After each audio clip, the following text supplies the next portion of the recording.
अग्निकांडर शिकार 7 परिवार गहन समाजसेवी आर्थिक सहायता सह सुखिला खाद्य प्रदान बिजुली सर्ट सर्किट रु 7 परिवार घर पोड़ी होइथिला पाउस। अनुगुल जिला बरपाल ब्लॉक गड़ बुढ़ापंक पंचायतर तेंतुलीहता ग्राम में बिजुली सर्ट सर्किट जोगु 7 परिवार घर पोड़ी होइथिला पाउस।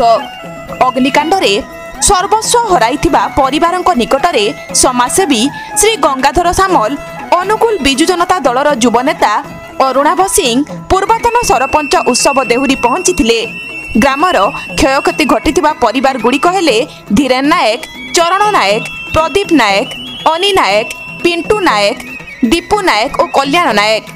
ग्रामवासी सूचना मुताबक द्विपहर 3 घटिका समय धीरेन नायक घर पाखरे थिबा बिजुली ताररू सर्ट सर्किट होई घरे निया लागिथिला। समाजसेवी पक्षरु 7 परिवार को सुखिला खाद्य और आर्थिक सहायता देबा सह सरकार पक्षरु समस्त सहायता जोगाई देबे बोली प्रतिश्रुति दैछंती।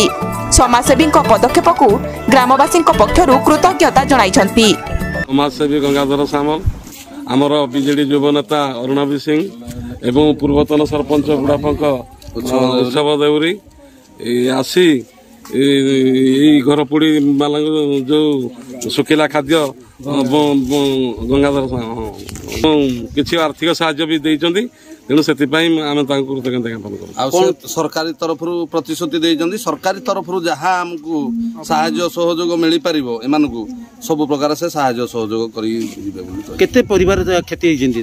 7 जन परिवार से माने केमि कोन चलुजंदी? बहुत नाही नथिबा असुविधार आज्ञा गाँ तरफ आम समस्त एकजुट हो किसी साहाय्य सहयोग करूँ। आउ सरकारी तरफ पाल आसी पाल देइछंदी समस्त। आ कोन चाहुजंदी तांको गोटे समाधान गोटे करा जाओ।